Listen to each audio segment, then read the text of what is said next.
we believe that AI data centers are the oil fields of the future. So we want to own these cash flows in perpetuity. So we put those cash flows into a permanent capital vehicle so that we benefit from those going forward. And we're very much taking a 100-year view to this. We think we're really at the infancy of AI infrastructure today. All right, welcome back inside our proactive newsroom. And joining me now is Alex Cuppage. He is the Chief Investment Officer for VivoPower International. And Alex, it's good to see you. How are you? Great to see you, Steve. Thanks so much for taking the time.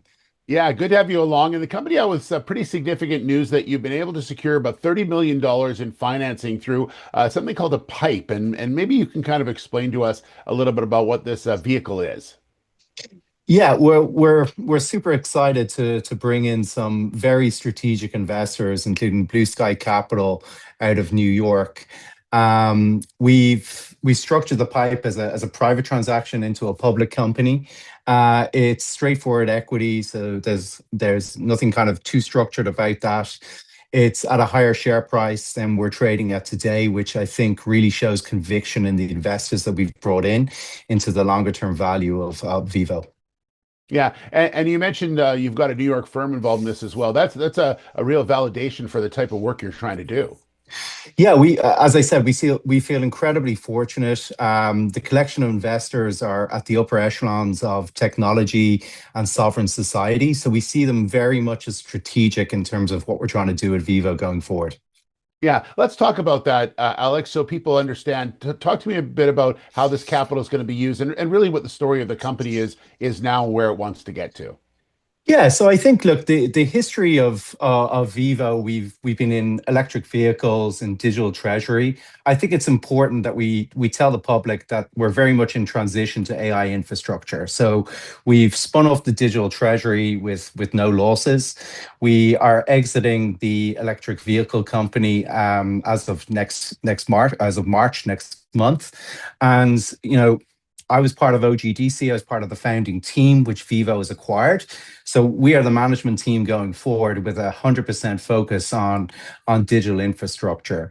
And how we position ourselves is as a fully vertically integrated investor and developer of AI data centers. So what does that mean, Steve? That means that we buy greenfield, brownfield land. We secured a permitting for AI data centers. We secured a power agreement. We design and construct that data center. And then we lease that data center up to hyperscalers, operators. And we believe that AI data centers are the oil fields of the future.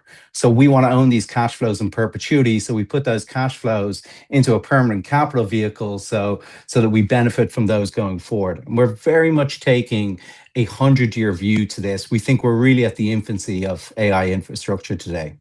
And Alex, I think people may not understand the amount of these type of AI data centers that's going to be needed around the world. I mean, this is the probably one of the fastest growing areas that we've seen because there's so much demand for it, and companies need to start taking those big step forwards. And one of the ways is to get into one of these data centers.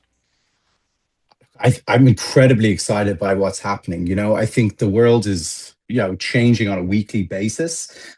If you and really part of our thesis on this was when we looked at a map of the world, and if we take the US as the North Star, we looked at Europe, and this was just on a cloud storage basis, and they had 78% less data center storage capacity than the US. The GCC had 98% less. And, you could look at Southeast Asia and LATAM on similar numbers. And we kind of thought, well, AI is going to, be a part of every industry, government vertical going forward.